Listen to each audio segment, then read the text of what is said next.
Right. Good afternoon, good morning, good evening, everyone. I hope you can hear me. Yeah. Okay. Right. Thank you. So, well, first of all, I would like to welcome everyone to the Bernard Stiegler Memorial Lecture 2025. And first of all, I want to thank Professor Ishida for accepting to give the lecture today. So as all of you know, because you are here, you know that today marks the 5th year's anniversary of the death of Bernard Stiegler. 5 years ago, Bernard Stiegler left us in his countryside house in Épinal, in the Massif Central of France. So since 2021, we have been organizing the Bernard Stiegler Memorial Lecture every year. So this time is our 5th edition of the Memorial Lecture. So it's my great pleasure to welcome Professor Ishida to be the speaker of today's lecture. Let me briefly introduce Professor Ishida. Ishida-san is a close friend of Bernard Stiegler, as later he's going to tell us about his friendship, his encounter with Bernard already in the 1990s.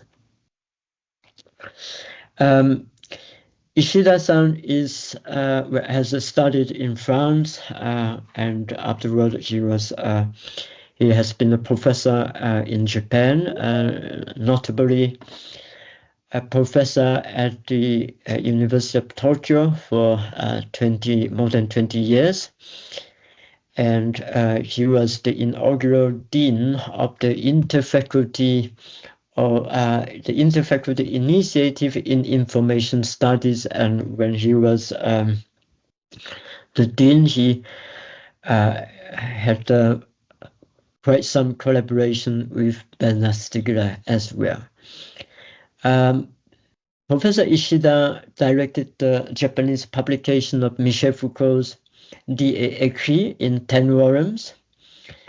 He also he organized the translation with Kenji Nishi of the 3 volumes of Stiegler's La Technique et le Temps. He is also a prolific writer. His latest book is titled Lectures on Semiotics, published in 2020. And at the moment, he has been, since more than a year, he has been writing a column at the magazine Genron, edited by Azuma Hiroki in Japan. And this column is dedicated to his memory of Bernard Stiegler, but also dedicated to himself. So without further ado, I would like to give the floor to Professor Ishida, and the title of his lecture today is Comment continuer de la nuit? How can we go on in the night, especially at this moment of turbulence and darkness? So thank you, Ishida-san. It's now your turn. Thank you very much, Yuk Hui, for this presentation. And that is my great pleasure and honor to be here for the memorial lecture of 5th anniversary of the death of our friend Bernard Stiegler. That I titled How We Can Go On in the Night. Comment continuer dans la nuit? Pour Bernard Stiegler, for Bernard Stiegler. So as Yuk said, I'm not a very good speaker in English, so my first foreign language for me, I'm more in easy in French language, but I try to make some effort to speak in my not good English. So sorry for my broken English. So I will prepare. I prepared my slide in bilingual language. So you have the French text in blue and white text in the text in white in English. So I will try to read the English part of the slide, and there are so about 40 slides in total. So we will took about 1 hour to read this, because I will read slowly. So I will start my lecture. Thank you very much for joining to this lecture.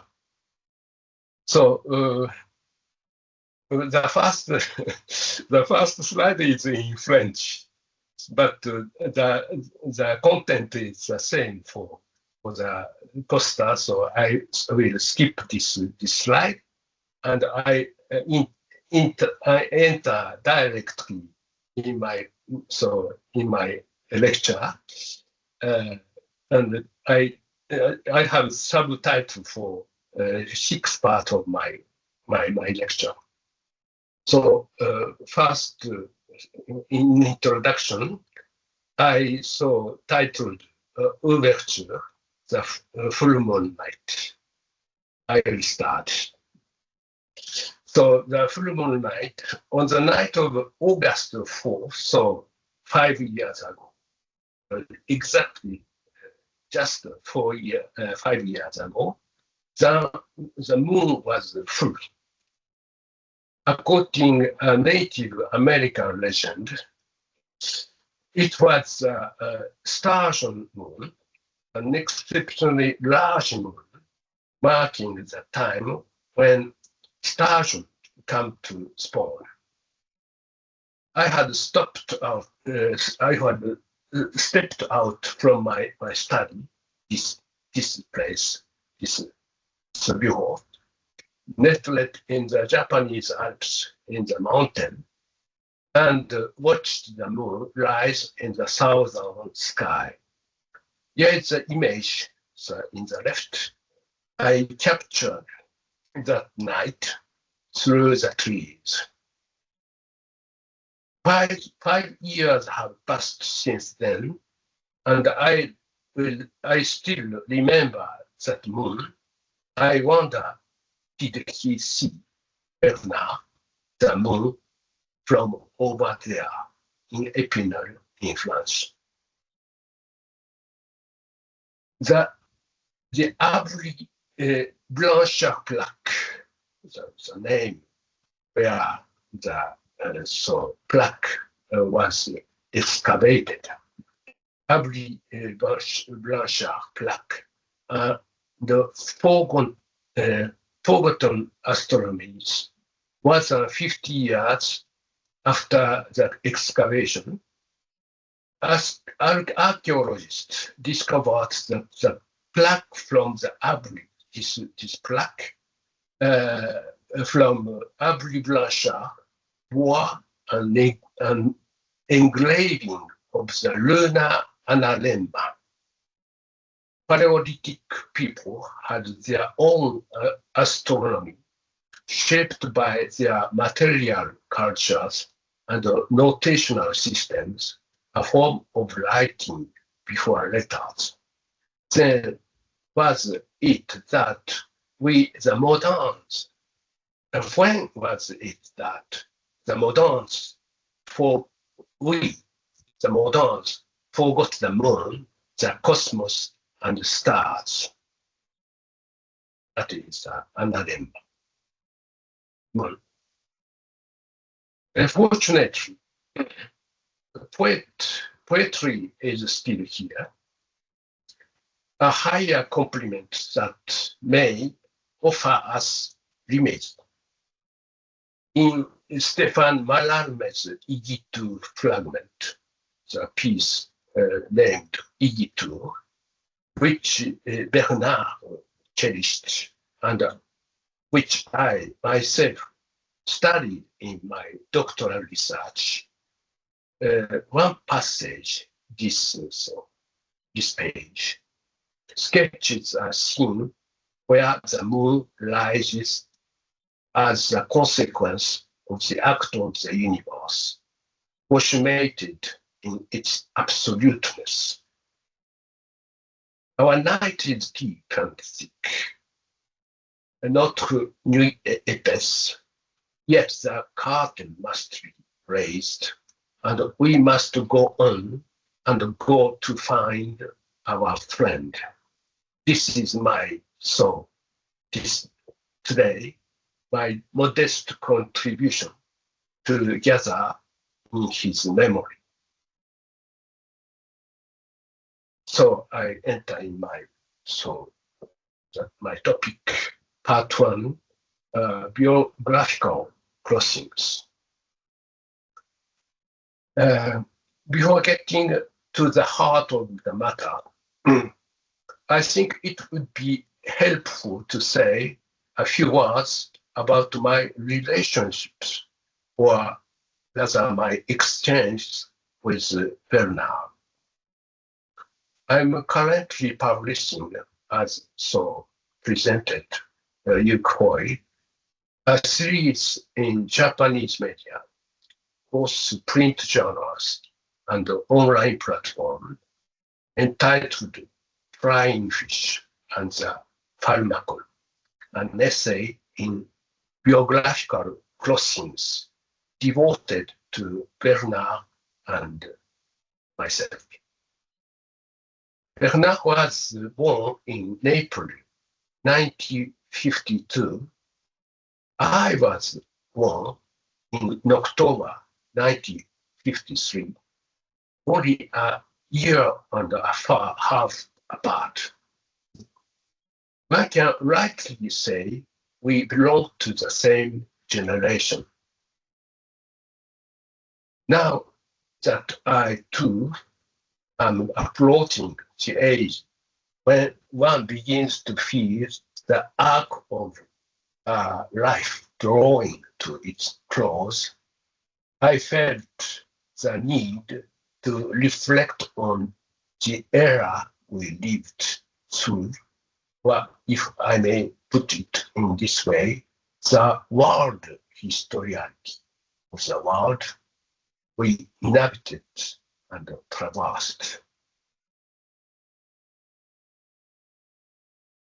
I first met Bernard Stiegler in 1995 when he came to Japan along with Régis Debray and other guests for a first Franco-Japanese symposium on meteorology that I organized in Tokyo.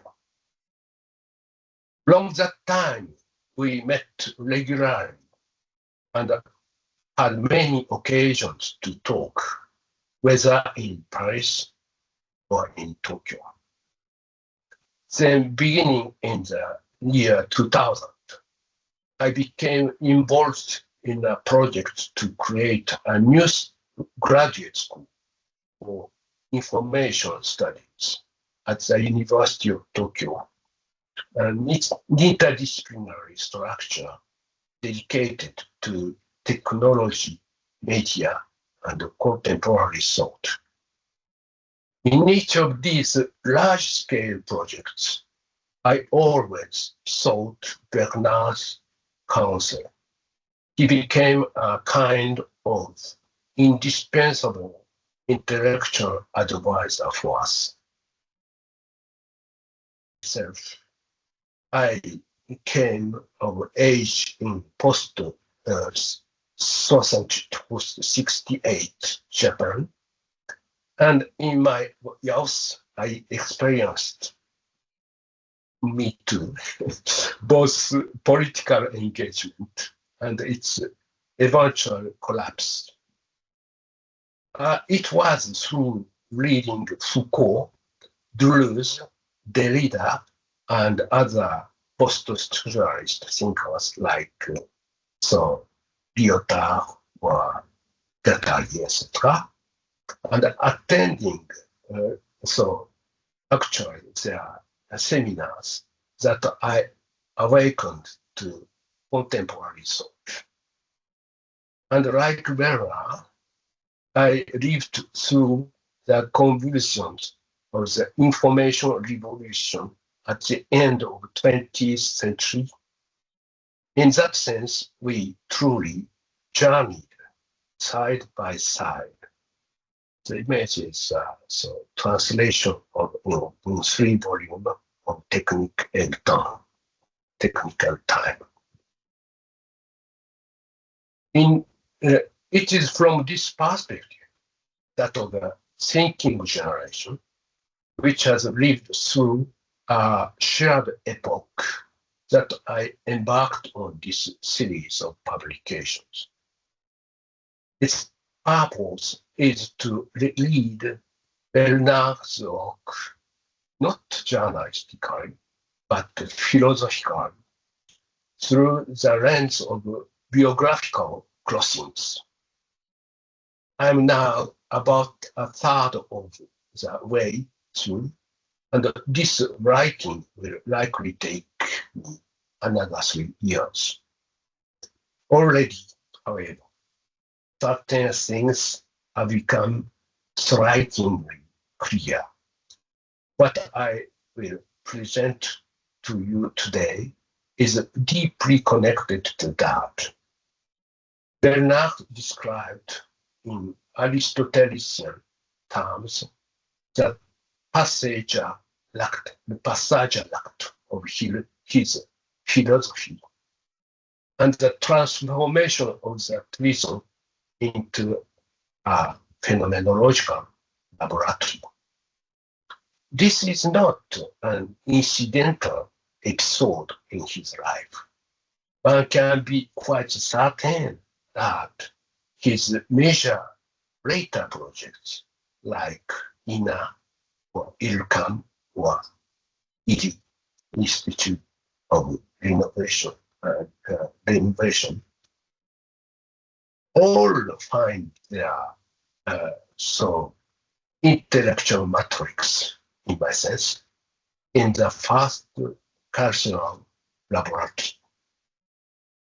It was there that the foundational lines of a true general organology were already being sketched. So now, let's turn to the substance of today's reflection. So part 2, the barbaric implosion. In 1989, on the eve of the whole of the Berlin Wall, Félix Guattari published the 3 ecologies, les 3 écologies. In many respects, this text proves to be prophetic. We know that what indeed follows in the decades after the end of the Cold War was a true barbaric implosion. By this expression, barbaric implosion, Guattari referred to a dynamic of internal disintegration within human societies.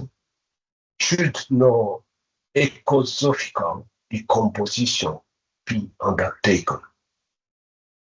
This ecosophy calls for the articulation of the 3 fundamental registers of ecology: environmental ecology, the ecology of social relations, and the ecology of subjectivity.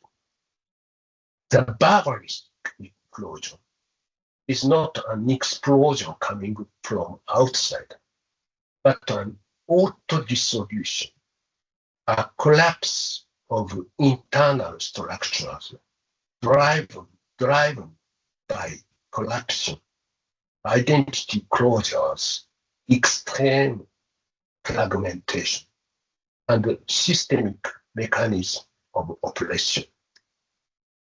It marks the return to an exclusive, reactionary, and violent social order, the opposite of dialogical and plural society. What is so taking so place now in all over the world? Guattari had already identified its symptoms: racism, religious fanaticism, nationalist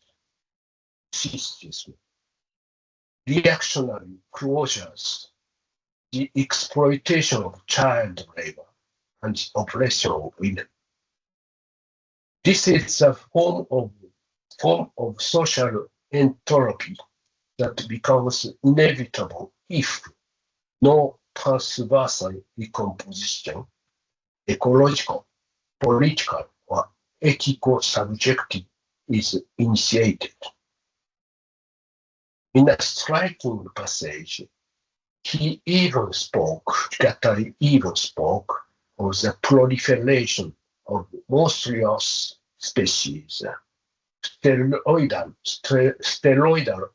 octopuses capable of surviving in muddy waters, mutant algae invading the Venetian lagoons, and yet another kind of social algae embodied by men like Donald Trump, who sees entire neighborhoods in New York or Atlantic City to renovate them, drive up rents, expel the poor, and thereby condemn tens of thousands of families to homelessness. These homeless individuals, Guattari says, are the human equivalent of dead fish in environmental ecology. This dystopian world is not for him an external fatality, but internal product of a deregulated modernity, abandoned to its own disintegrating powers.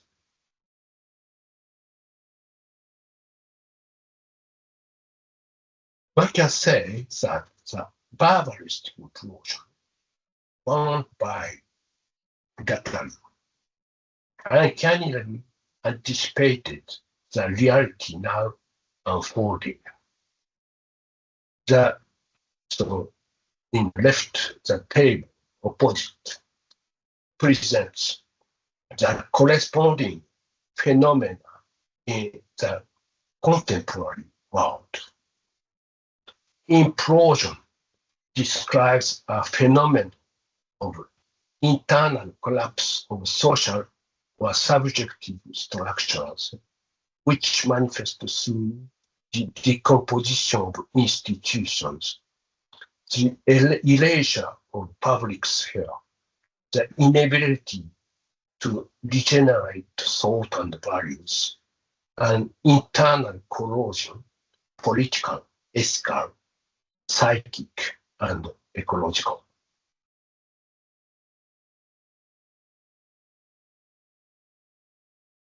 "35 years after the end of the Cold War, Bernard's work emerged with a new clarity it strove with all its length to confront the existential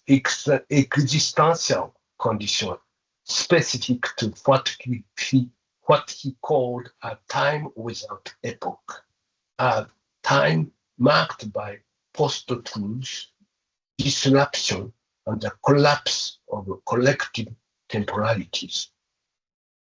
Already in 1980s, while preparing Techniques and Time, Bernard had identified the constitutive relationship between technology and time, the human being lacking an instinctual program to analyze memory through technical artifacts, thereby conditioning all temporal experiences.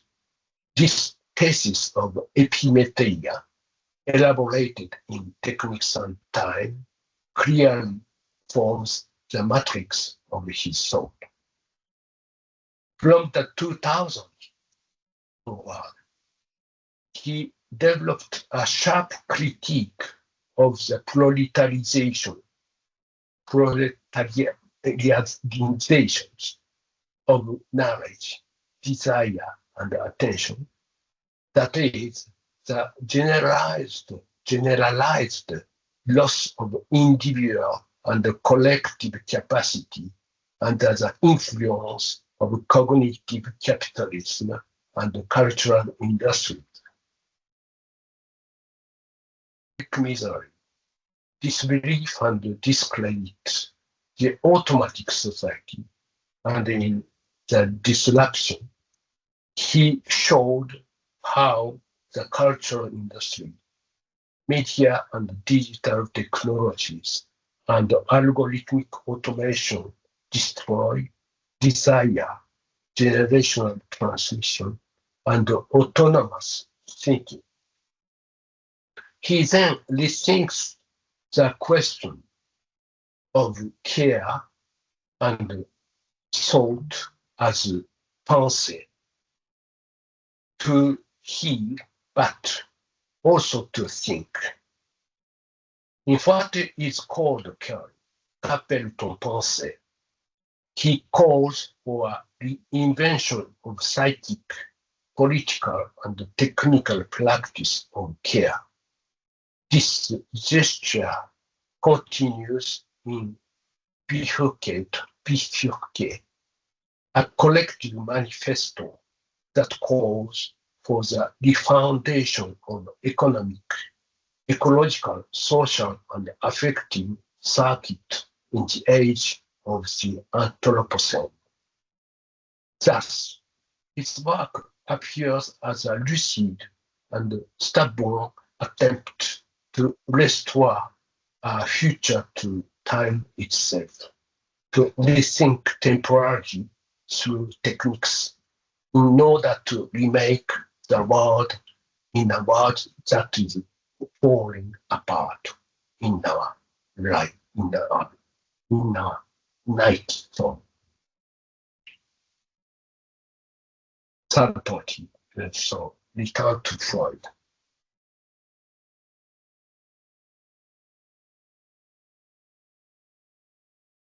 So that Bernard regarded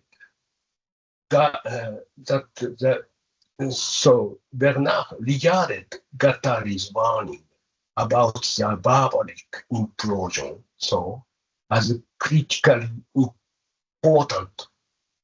Does not mean, however, that the two thinkers shared the same theoretical horizon or the same postulate. Between the three ecology and what is called caring, appelle ton pensée, there is a gap of 30 years. And these 3 decades, from the end of the 20th century to the beginning of the 21st century, constitute a period of civilizational upheaval unprecedented in human history. The revolution in information technologies has radically transformed the very conditions of existence in the world. In this regard, one question such as desire, the unconscious drive, sublimation, or survival, and more broadly, the place to be accorded to Freud. On these questions, it seemed to me that Bernard had cultivated marked critical distance from his most influential predecessors, including Deleuze and Guattari themselves. I believe this is a decisive point for situating Bernard's work. It is therefore around this issue that I'd like to focus my reflection today by offering several elements of theoretical analysis based on what I'd call his philosophical solitude, which I consider to be a genuinely creative source of his thinking.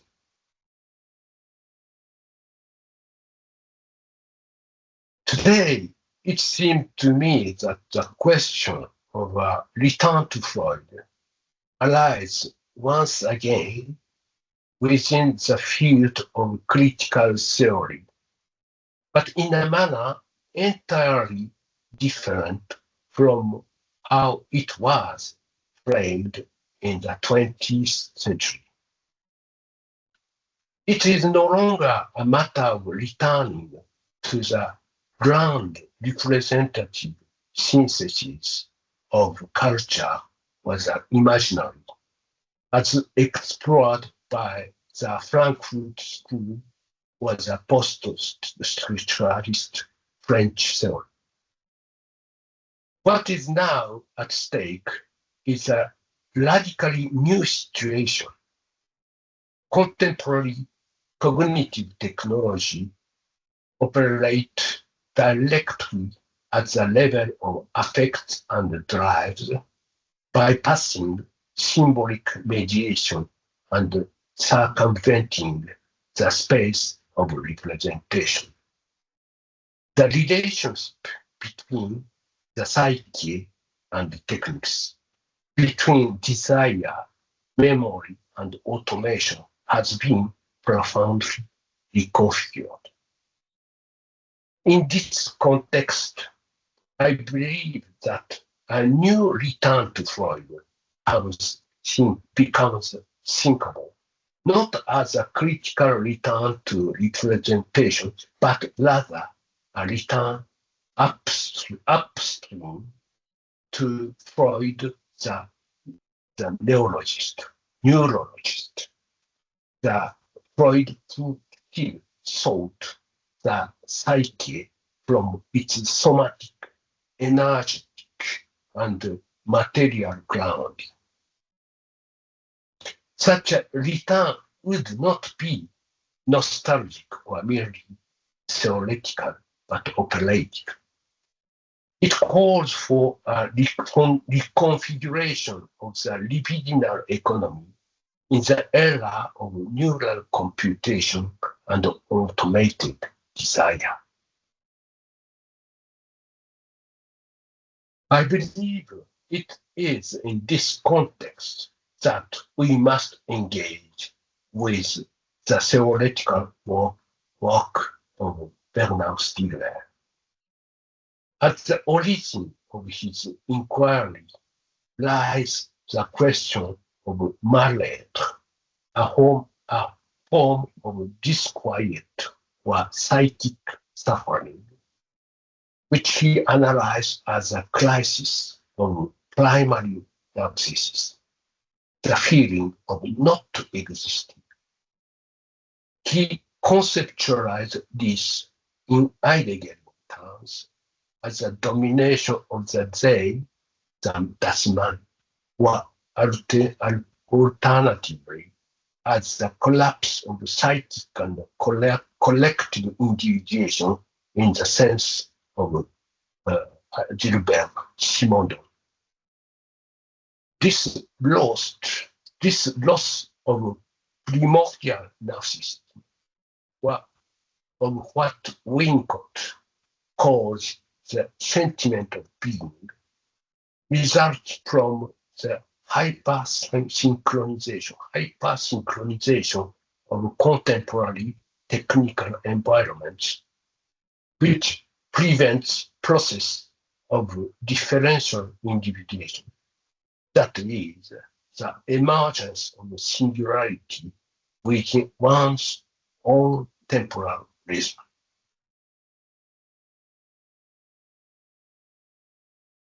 Now, this disindividuation linked to the ethical milieu can, in my view, be correlated with what affective neuroscience, particularly the work of Mark Sold, Jack Panksepp, or other researchers in neuropsychoanalysis, has taught us about subcortical psychic mechanism, which is, that is, the fundamental emotional circuits of the brain, so seeking, panic, grief, care, etc., elementary, so emotion was analyzed by Panksepp, which underlies subjective development and affective regulation.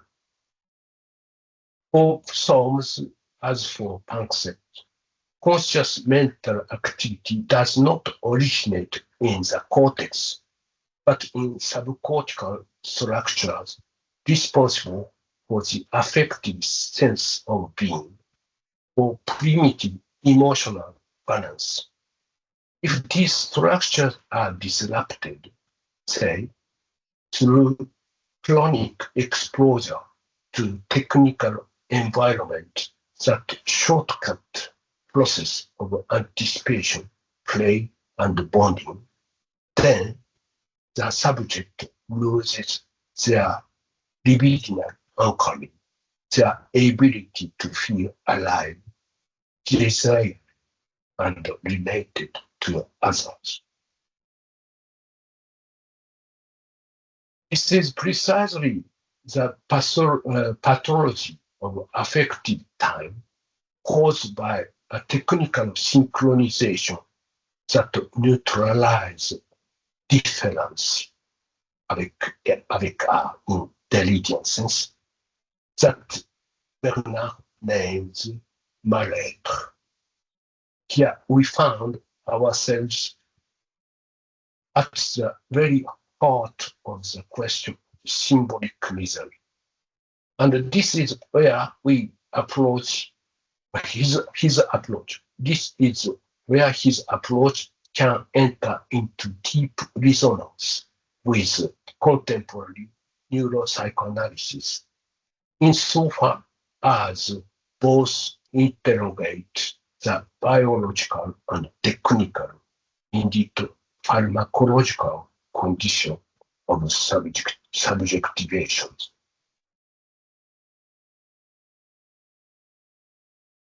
Today, issues such as screen addiction, dopaminergic circuits, and the ecology of attention are widely recognized. What is still lacking, in my view, is a metapsychological formulation that matches the scope of these challenges, a mode of thinking capable of linking affect, technology, and subjectivation.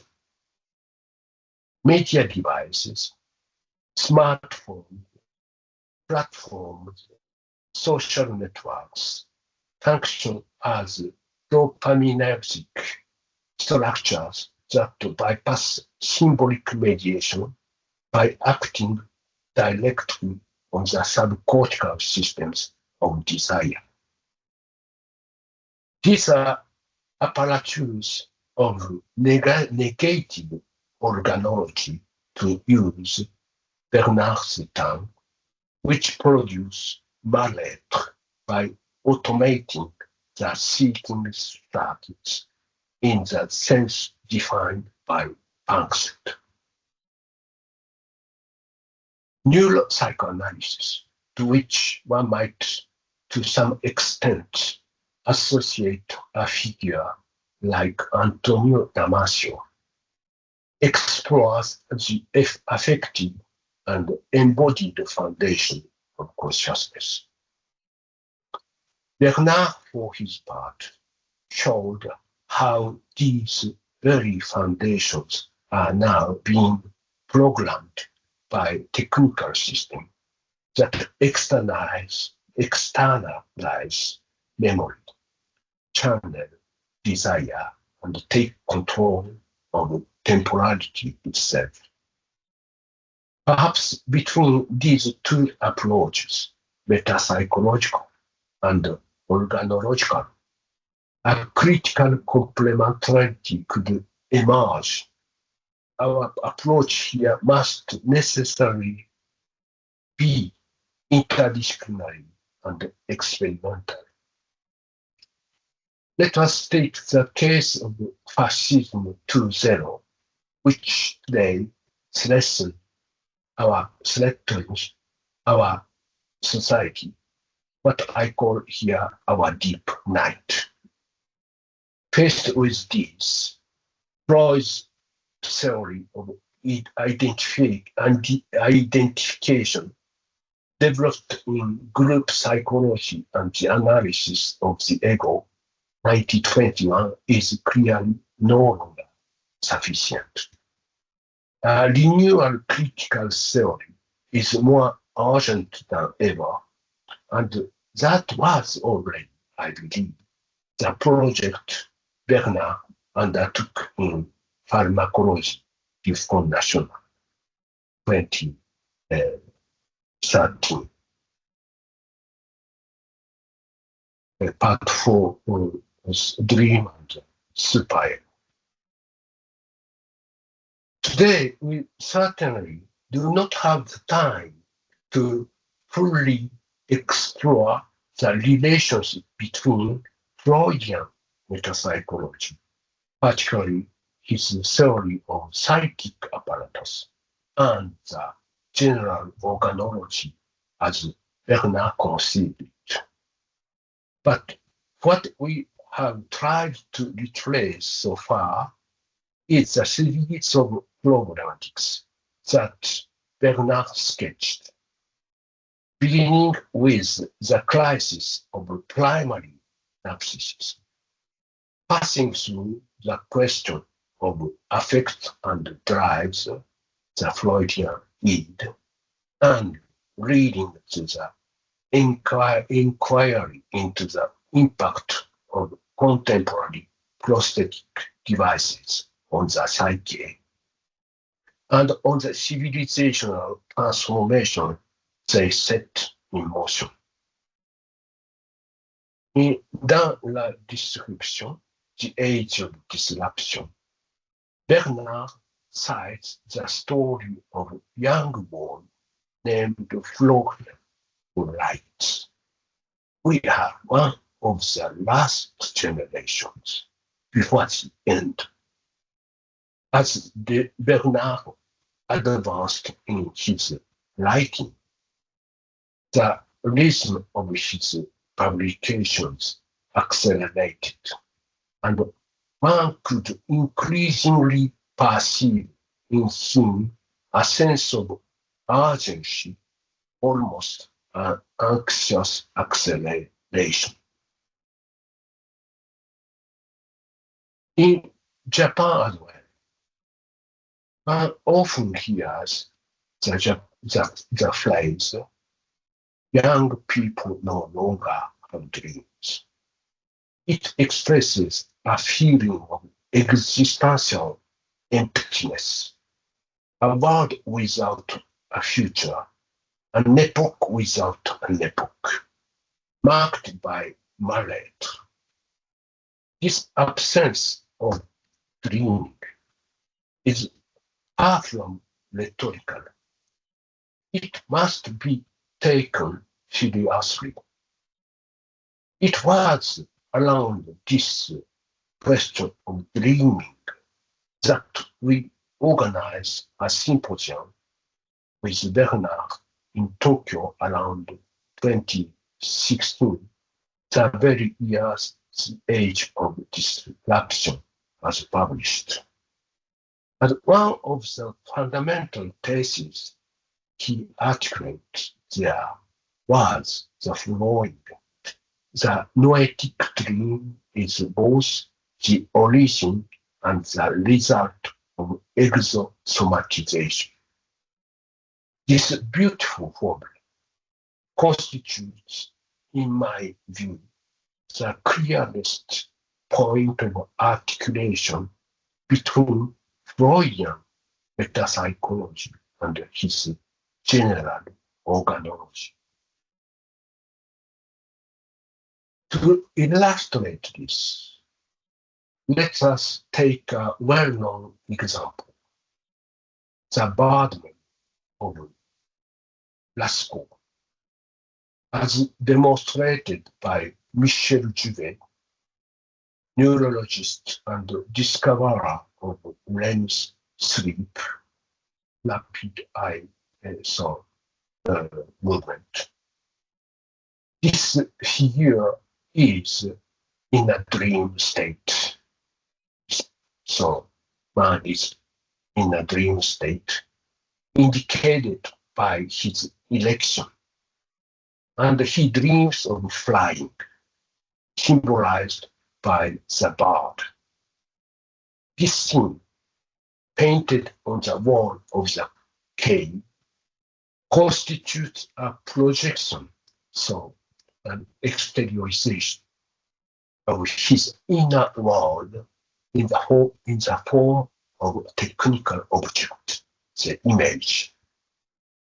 This dream is noetic in the sense that it is not reducible to a sensory or hallucinatory image.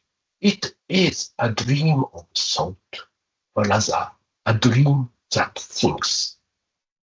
It is a dream in which a specific knowledge emerges. The knowledge that one can fly in a dream, that is the knowledge of the dream. And from this knowledge, a thought arises, namely, perhaps I too, if I became a bird, could fly. This is so sort of this dream.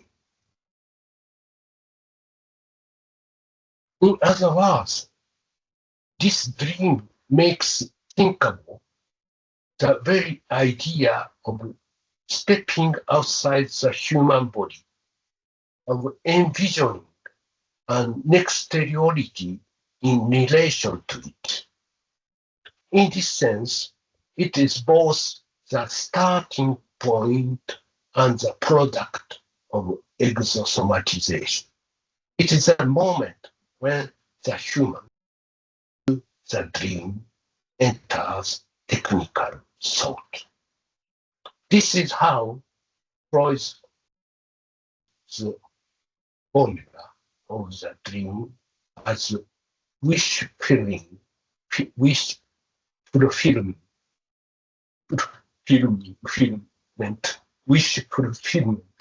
comes into resonance with the concept of exosomatization. The dream in fulfilling desire initiate and reflect technical exteriorization. And it is precisely here that the articulation between Freudian metapsychology and Bernard's general organology takes shape. There is in this a whole body of knowledge, perhaps magical, perhaps shamanic. Let me specify this interpretation is my own personal interpretation is and not Bernard's interpretation. I imagine that Bernard would have seen in this parietal fresco that the archetype of this link, where the dream as the thought of the dream becomes both the origin of human exosomatization and its result.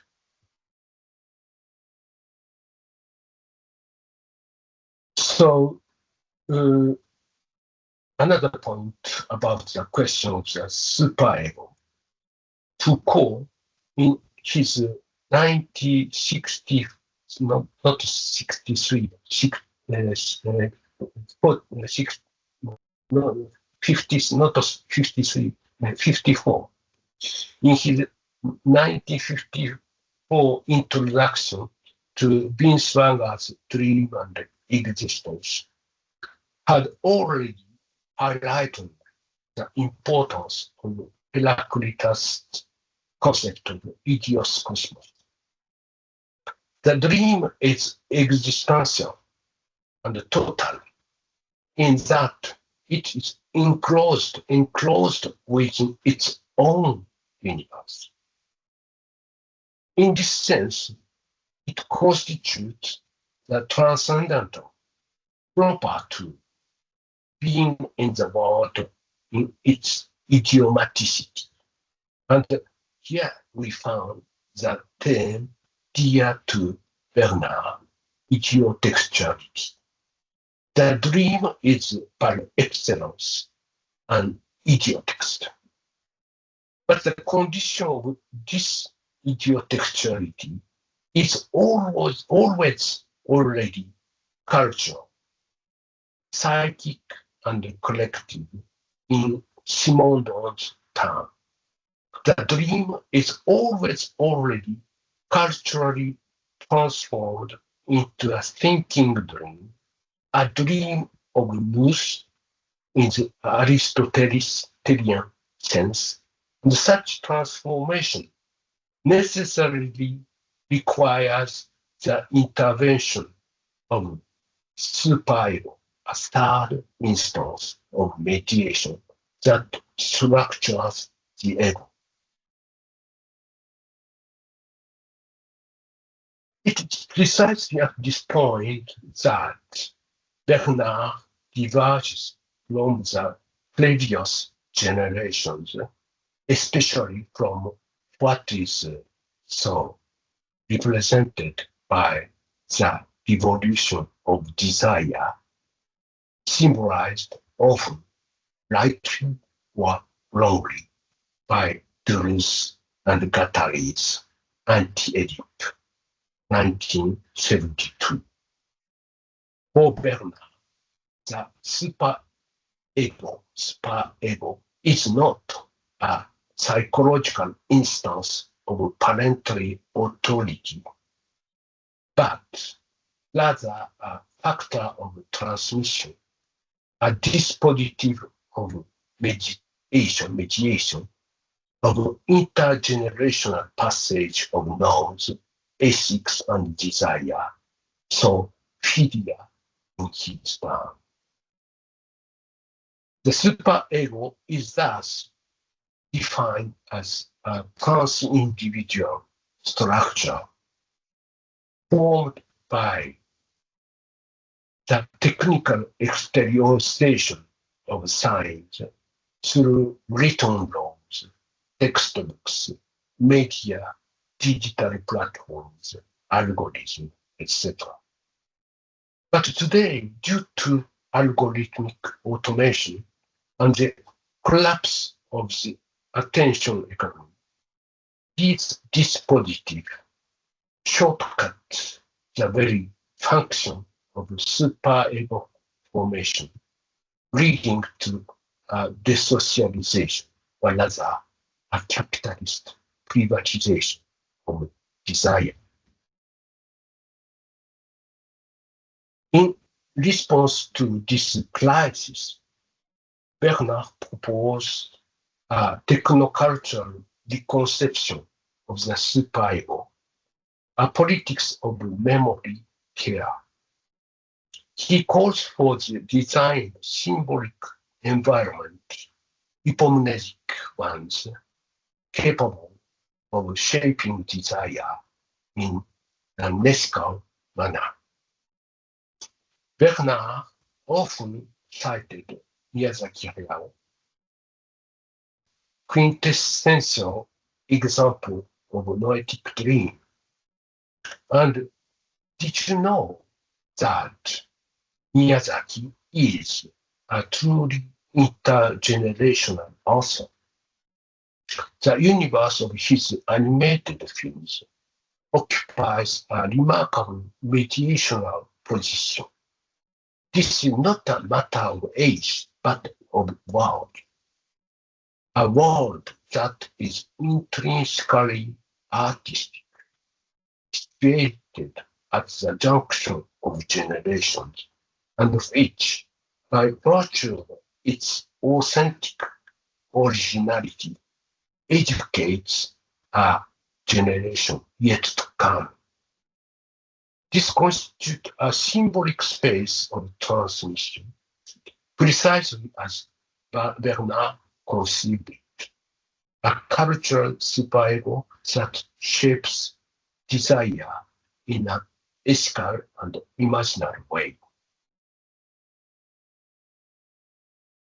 From a metapsychological point of view as well, this offers a fascinating set of stakes. The two diagrams here reproduced in so left part are so taken respectively from The Ego and Id, 1923, and the New Introductory Lectures on Psychoanalysis, 1933. Both represent a second topography sketched roughly along the contours of cerebral cortex. But there is one subtle yet significant difference. In the 1923 diagram, we see auditory cap linked to Wernicke error, but not the superego. In the 1933 version, auditory cap has disappeared, and the superego is now inscribed within the diagram. In other words, we should have read this as a strong proposition by Freud. The superego is not an individual psychological problem, but a problem of transmission, a problem of telephonic organology, so to speak. I'm aware that I may seem today to emphasize the Freudian dimension of Bernard's work too much, perhaps too much. And this is not my main concern. Rather, I believe we must reforge the critical paradigm that developed through psychoanalytic literature over more than a century, a paradigm that has since faded.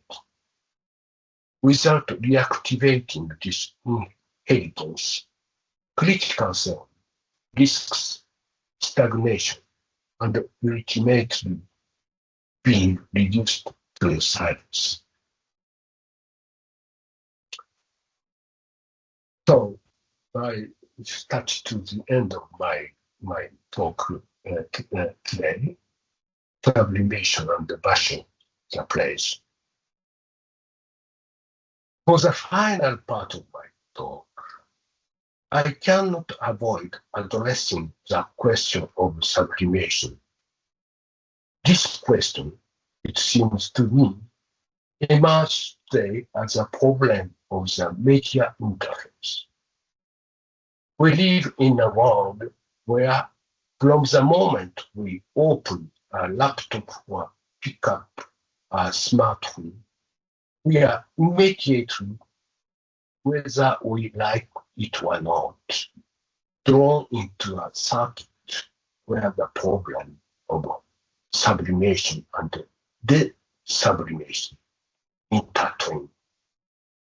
The condition, psychological, social, technical, political, and so on, that would allow your time, your attention, your desire to truly be your time, your attention, your desire, are now imposed upon you all at once by an environment in which choices are pre-structured by algorithmic data processing.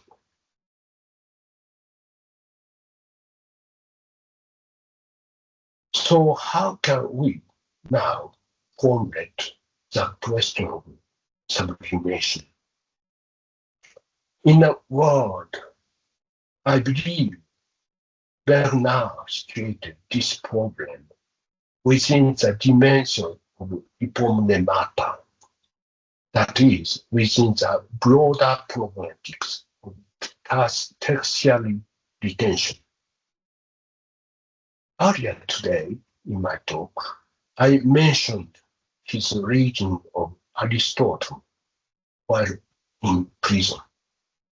Even then, he delved into book 3 of De Anima, peril, so psyche, by Aristotle, interrogating the notions of passive nous and active nous. And as he transformed his prison cell into a phenomenological laboratory, I'm convinced that the orientation of his thinking toward this question was already clearly taking shape. He had made a habit of reading Mallarmé, Stéphane Mallarmé, for 30 minutes every morning. He interpreted Husserl's method of eidetic reduction as a poetic theory of aletheia, as a non-insignificance. He had inscribed on his work tablet 2 lines from a poem by Mallarmé, Les bouquins refermés sur le monde parfait. Ma faim que d'aucun fruit ici ne se régale, seul un loque docte manque une saveur égale. That is a testimony of the asceticism of his Bernard cloistered life. If we read 2 lines like that in prison. But if we read the next line of the poem, so you can see the next line of poem. So, but if we read the next line of the poem, that is, qu'un éclat de chair aimant et parfumant, we then grasp the sublimatory operation proper to Mallarmé's poetics. What underlies the logic of l'absente de difficulté? This is a Mallarménian subtlety, subtlety. And alas, I don't have time to elaborate on this today because this line, ma fin que donc un fille, etc., is not so anorexic, but so aside of this anorexia, there is on the side the woman, the lover of Mallarmé, and so can neglect share human et parfum. So desire is there, but that is so sublimated by this operation, poetical operation. But I don't have time to develop about that tonight. All this is to say, after the post-structuralist generation, the question of sublimation is no longer simply a psychological or aesthetic matter. It is above all, if not exclusively, a semiotic and symbolic question. And Bernard, who began with this linguistic, semiotic, grammatological reduction, would later move toward a radical phenomenological reduction of the hypomnematic condition of the world itself. I imagine that his laboratory, his very life in Melete, stoicien, stoicien sense, was the matrix of his this systematic development of phenomenological reductions. To close, I will share a brief episode. One winter's day in 2005, Bernard and I went together to Kyoto to contemplate the famous dry garden of Ryoanji. It was a clear, cold morning in December, as it often is in the northern part of the old capital, Kyoto, and we had the rare fortune of having the place almost entirely to ourselves. In the morning silence, we sat before the mineral landscape, ready to meditate. This Kare-san's garden, a product of Sengoku era, stands in stark contrast to the traditional Sansui garden, which miniaturize natural landscapes of mountains and water. Here, organic elements disappear, giving way to stones, gravel, and moss. A garden of deconstruction, so an inorganic reduction of the world.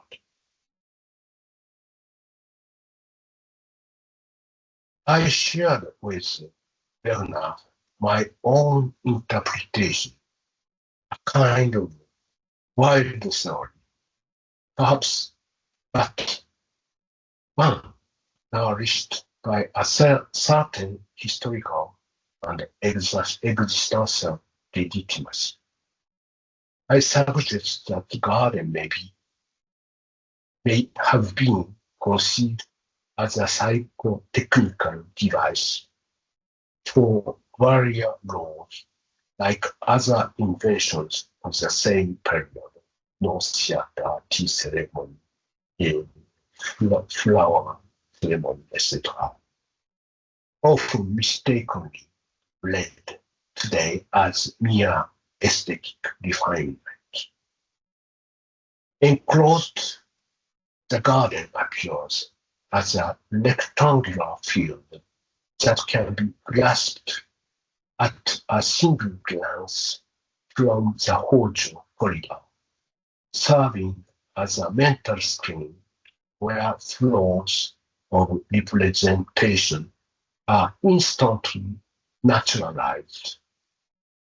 Every form, as soon as it is evoked, is returned to mineral immobility, a sort of reversed Rorschach.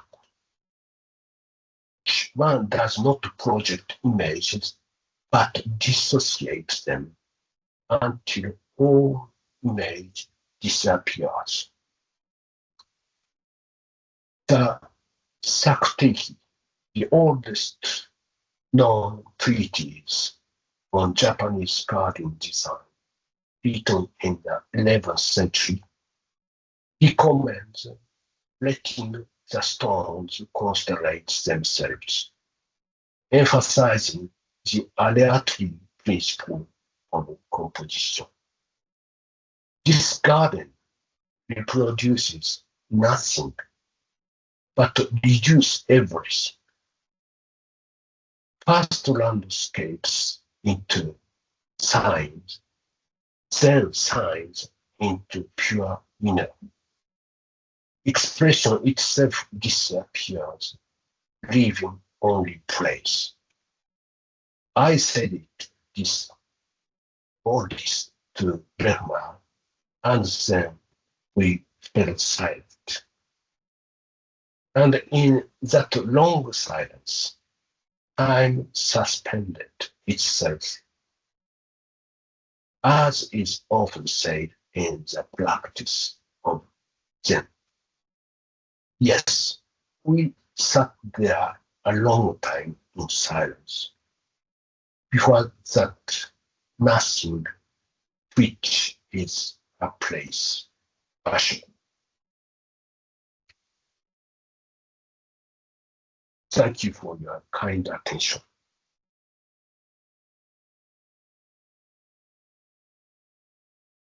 Merci beaucoup, Ishida-san. ありがとうございます。Thank you for this very moving lecture. It's not only moving, but it also adjusts the kind of impasse that we are confronting. I remember almost 10 years ago, Bernard told me about this story of going to the garden with you. And he told me about what you said about tea ceremony. And for him, the tea ceremony was maybe we can speak in the way of Schiller, an aesthetic education, or what he called existential aesthetics, which is, I think, very much related to the question of sublimation, or the politics of sublimation that is very urgently needed today. And also thank you very much for sharing with us the urgency of passing to act, like what Bernard has demonstrated to us in his with his own experience of being in the prison, but also how he was able to mobilize or to transform the prison into what you called a phenomenological laboratory, where he can read, he can think.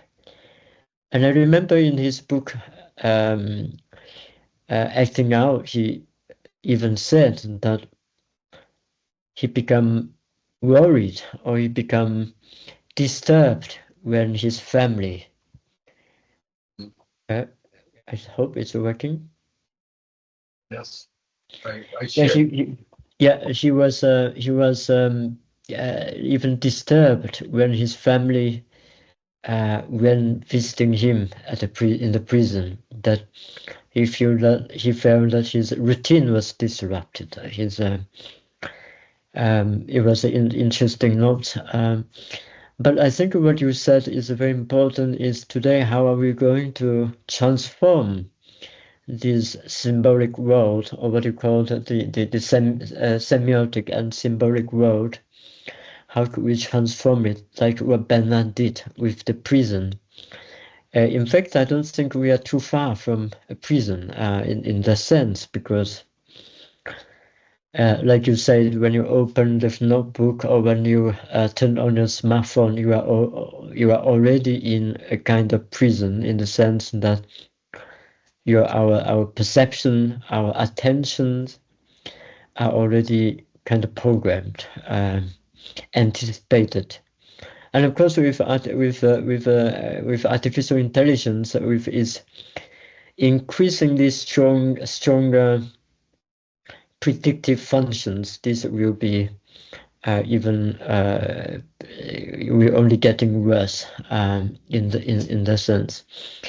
So how are we going to act in this time, or what you call in the night? How are we going to act in the night? Are we going to wake up as soon as possible? And how are we going to wake up as soon as possible? Or are we going to dream in this long night without waking up at all?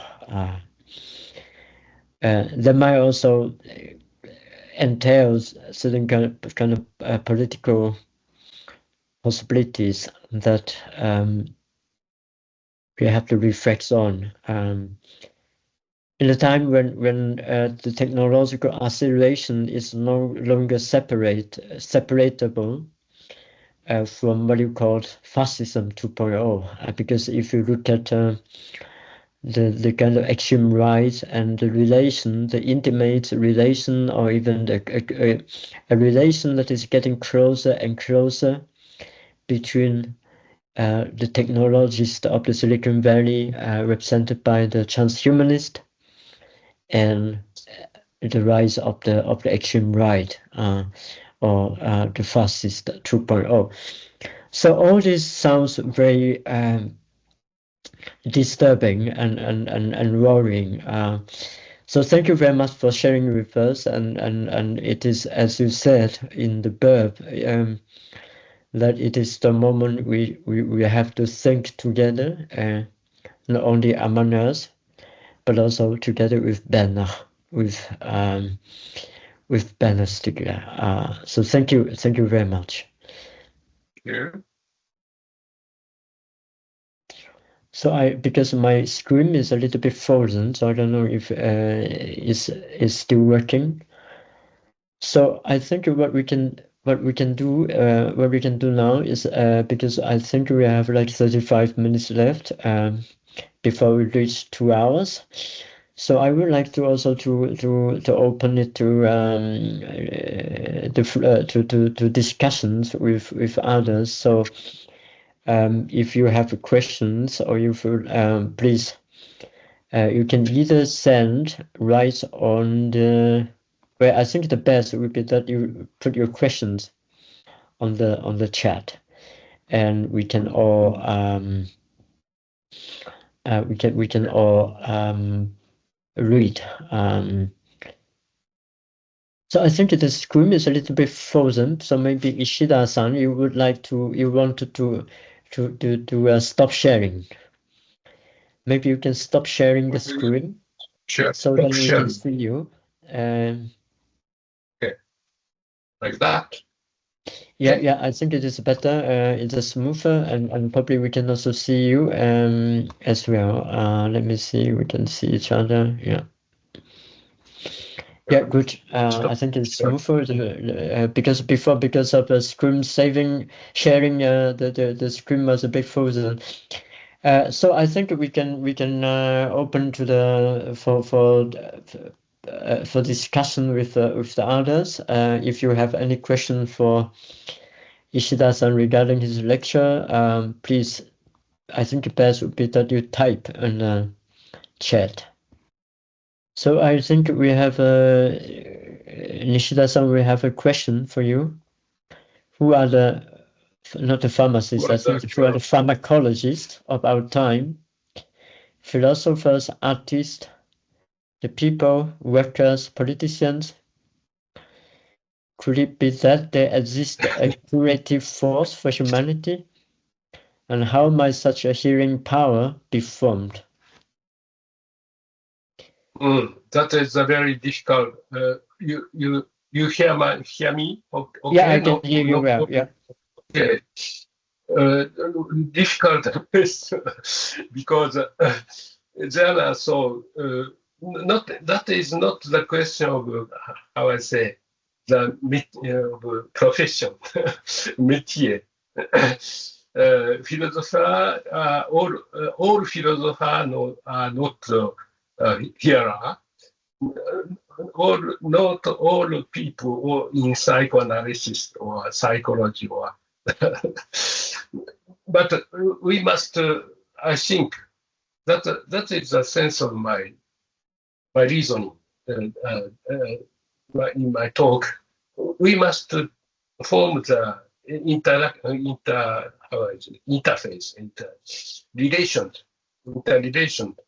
to make plan to care the world. That most important is not this that category of people who can be a hero caring the world, but the network, the connection, interaction are so important. That is my opinion.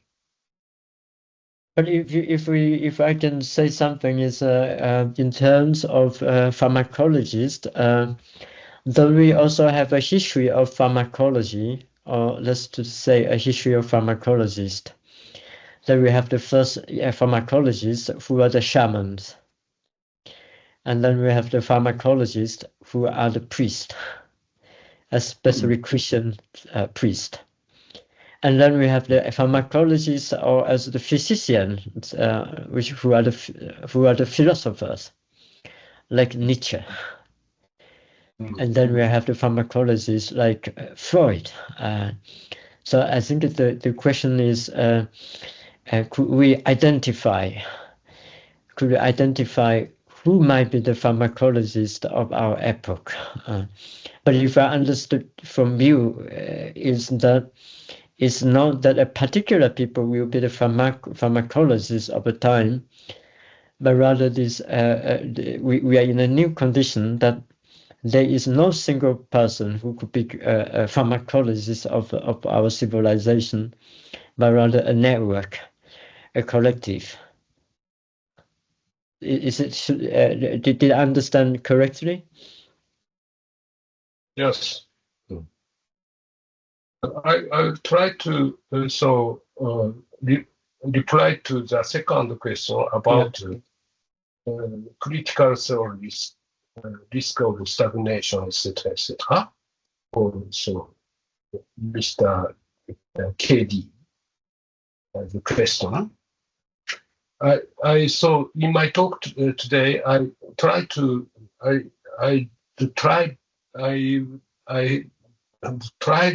explain the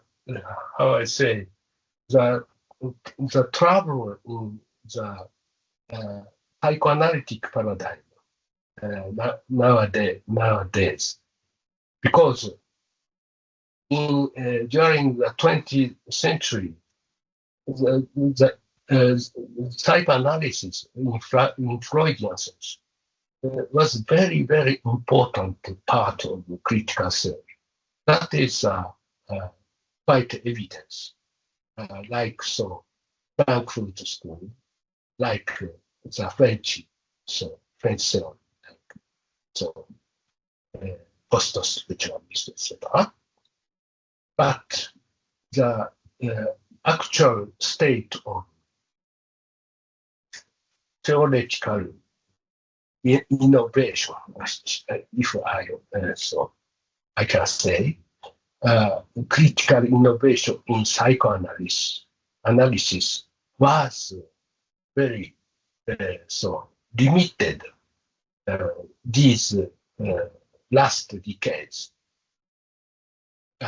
But now the situation is changing.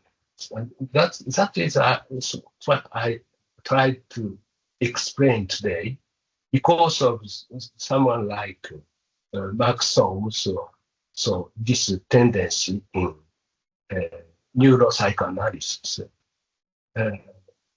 changed, but because of, for example, people like Mark Solms, he edited last year, 2024, the revised edition of standard edition of Sigmund Freud. The edition by Strachey was also revised totally by Solms. And that is a very good good news, because and until now, the neurobiological paradigm was dominant. After the third last decade of 20th century. But now there are so many neuroscientists who rediscovered psychoanalytic paradigm and try to reintegrate psychoanalysis in, of course, in new innovative manner. That is the situation is quite changing. The epistemological configuration is, in my sense, is changing, and that is good. Good news for we contemporary thinkers, because if you cannot utilize the heritage of psychoanalytic or Freudian paradigm, theoretical paradigm, more important part of critical theory formed in 20th century was abandoned. But the situation is changing. There's another question, so maybe I think I can read these questions because we are recording. So I think if I can read it, then everyone can. In the recording, we have also a record. So from Helsuchi, thank you for your lecture. You said this dream is noetic in that it is not reducible to a sensory or hallucinatory image. It is a dream of thought. I'm curious about what this actually means. As we know, shamans may have hallucinations, which sometimes have symbolic meanings, if referred to in their culture. But sometimes are just hallucinations, as seen in some schizophrenic patients in modern psychiatry. How to distinguish them? Yeah, I reply. You don't have to if you okay. Only if you yeah. About that also the question is how I say there is two manner to think about hallucination. There are two manner to think about hallucination. Hallucination as chaos. The hallucination as meaning. Two manner different. And that is not so theoretical, how I say, theoretical, not that is not a theoretical interpretation of hallucination, but that is that reflects the position of the theory to explain the hallucination. For example, concretely,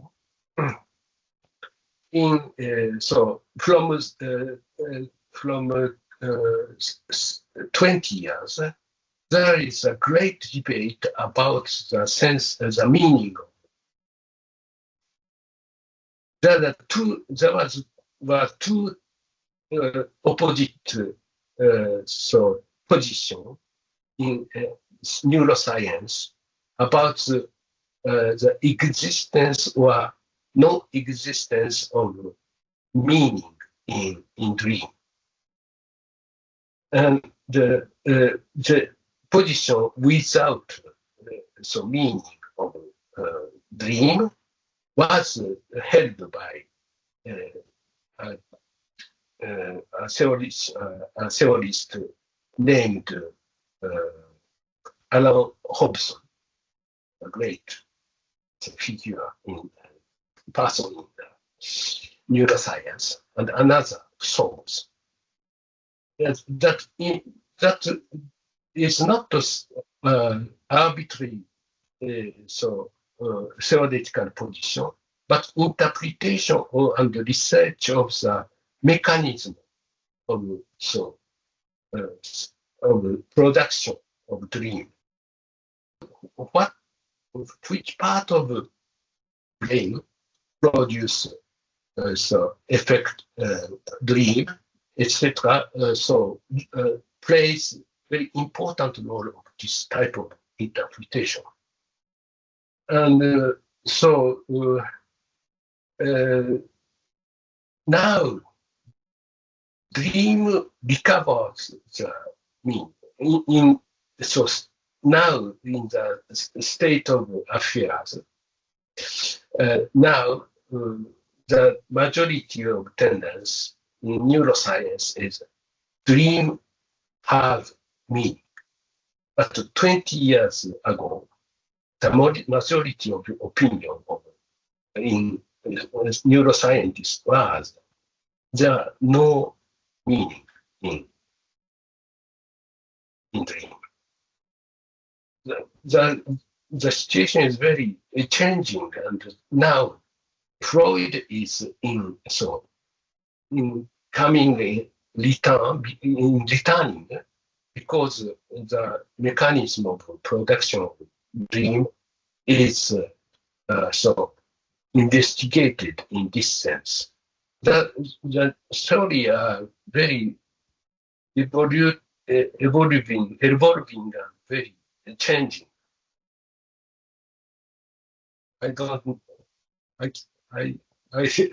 is my response for this question. Right. Thank you. I think we have a couple more questions. So maybe I think the best way is I think we have 3 questions in the queue. So what I'm going to do is I'm going to read these 3, and then you have time to think how to respond. So the first question: thank you for your lecture. I really enjoy it. Where does music fit into pharmacology for Bernard Stiegler? I know he loved music, but I'm not aware of any thinking about that. I was also surprised by those illustrations by Freud of the auditory and the trans individual. Thank you.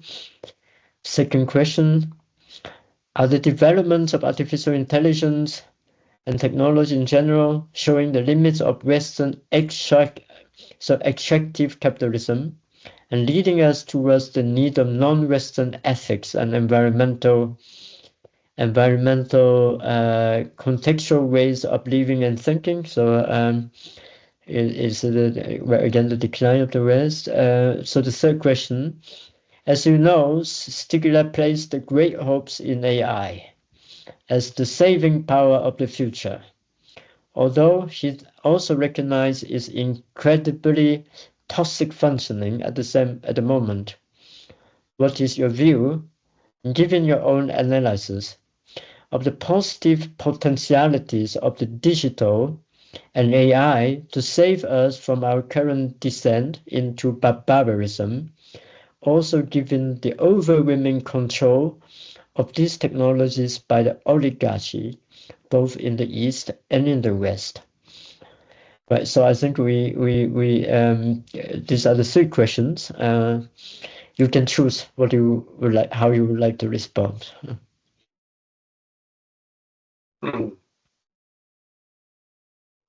Oh.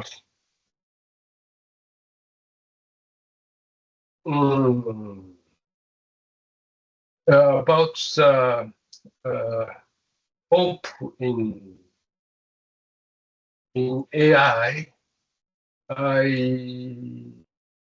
I don't know. I'm not sure because I'm quite ambiguous position. Yeah, quite ambiguous position because to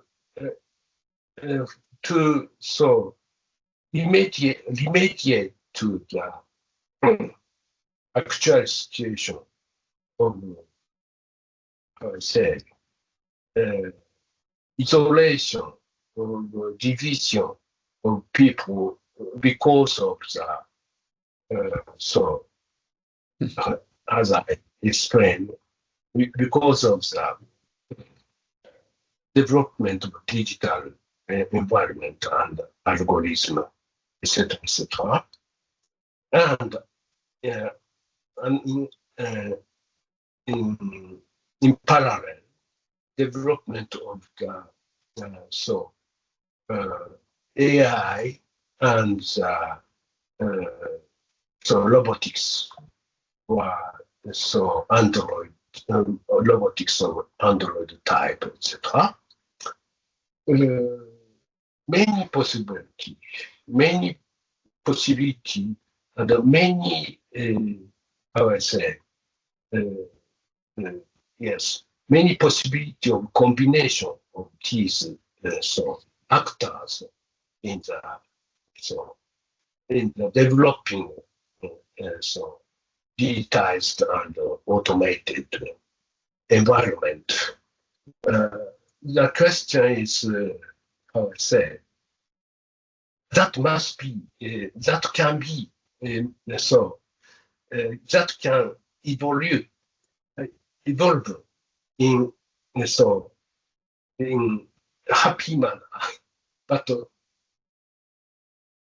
also in very dystopic manner, and that this question is, I think, the question not totally by essence of AI, by essence of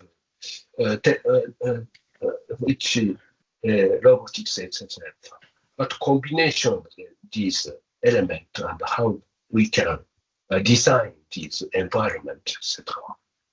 I think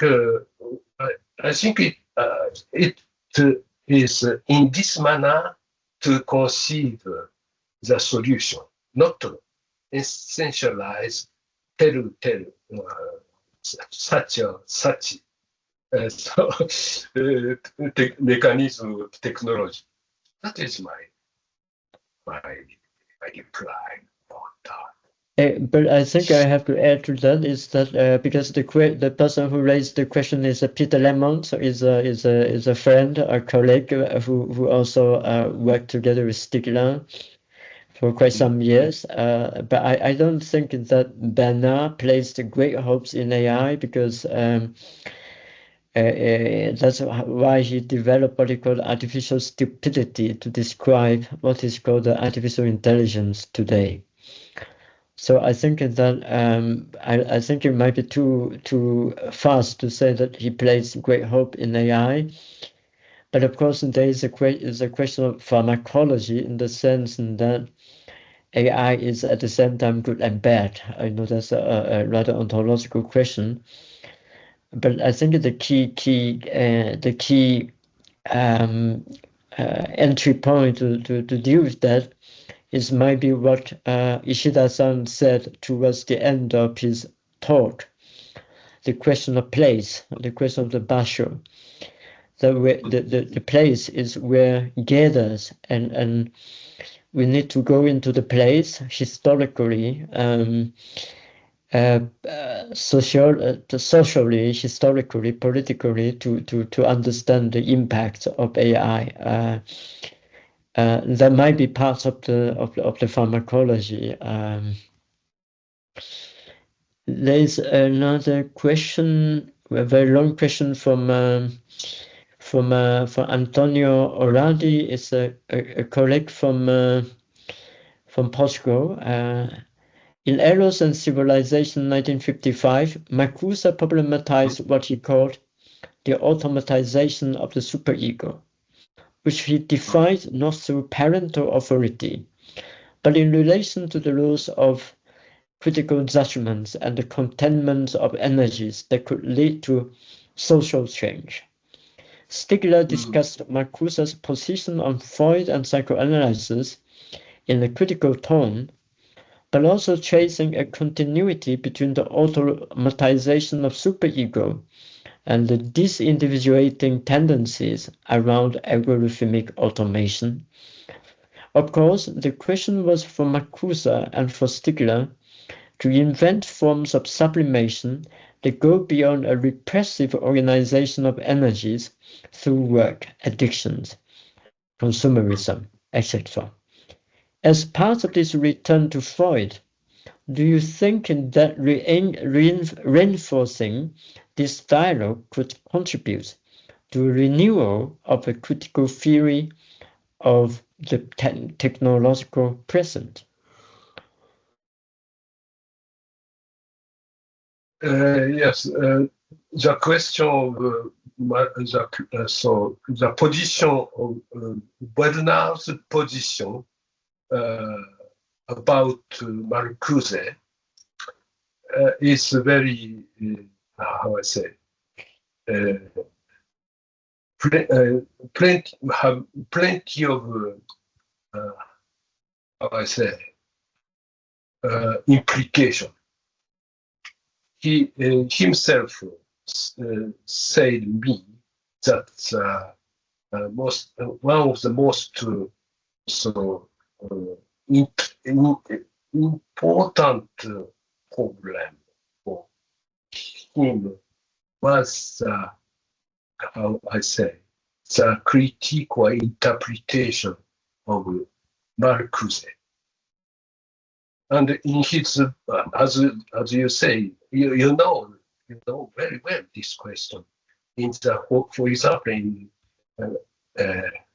Becquerel discredit, in disbelief and discredit, the interpretation of sublimation and superego in Marcuse is one of the main issues of this book. The question of Marcuse is very, for me also, very interesting. But how I say, to make a clear answer to this question, I must go more closer to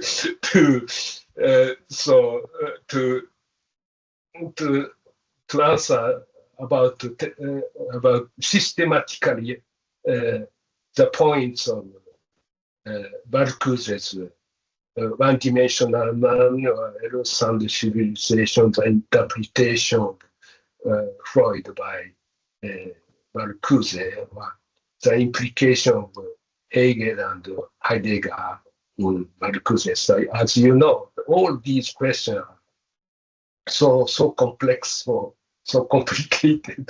So I cannot explain this my answer today because of my English. Si je peux parler en français, je serai un peu plus à l'aise. Whereas I'm sure we have another occasion to speak when it's less stressful. Very important question, as I said. Because it's very important. Yeah. So I think we maybe have a last question from Renzo. He's now in South Africa. We must ask, for instance, how algorithms shape the way we categorize information, a question of understanding, or how social media alters collective memory, a question of imagination and recollection. Thank you for the lecture.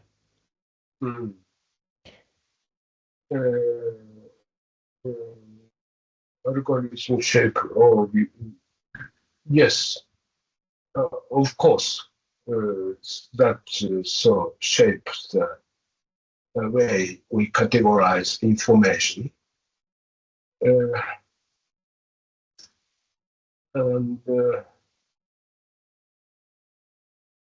how social media alters collective. That is how I say. The question is at the as plural levels, because the category is not always the logical category. That the emotional question or also their category.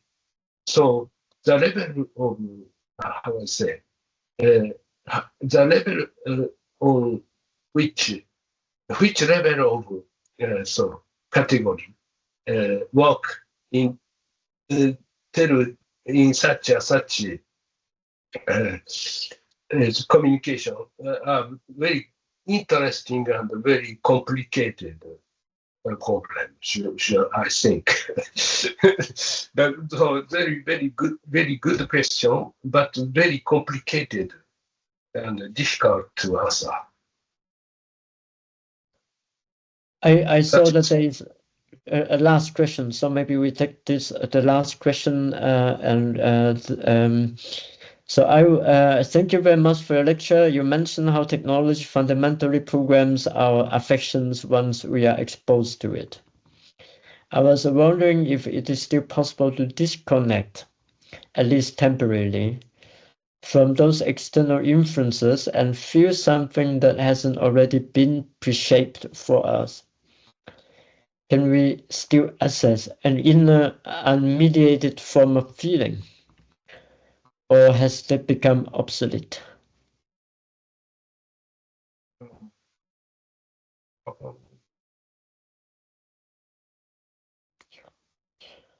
This question reminds me of your last slide. Sitting in the garden. The garden.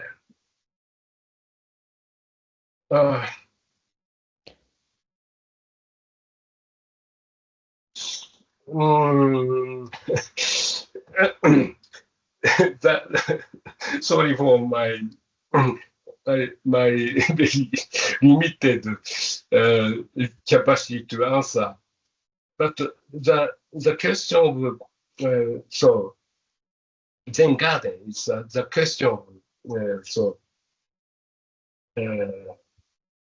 homeostatic state of feeling itself.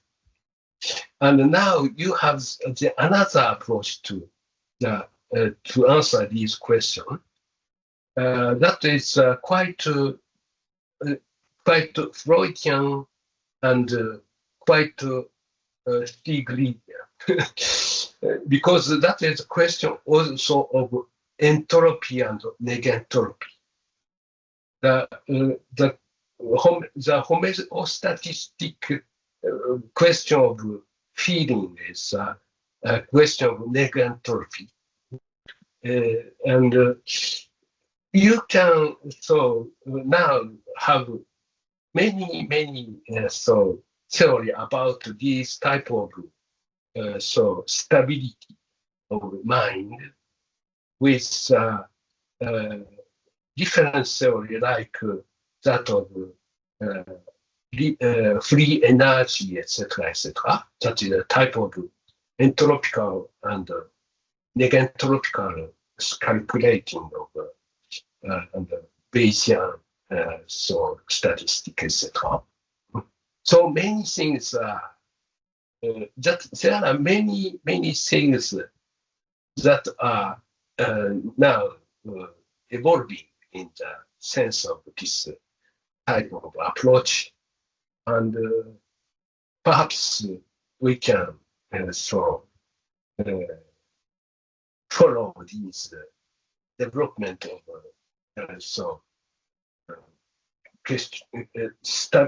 mental stability, and that will be also integrated in this type of pro-Freudian or pro-Stieglerian question of negentropy, entropy, etc. That is my answer.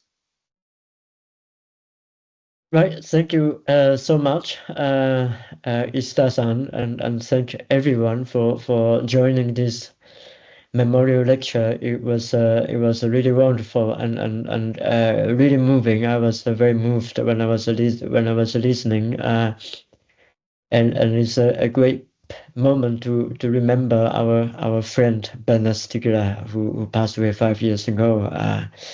It always make me feel sad when I on this day.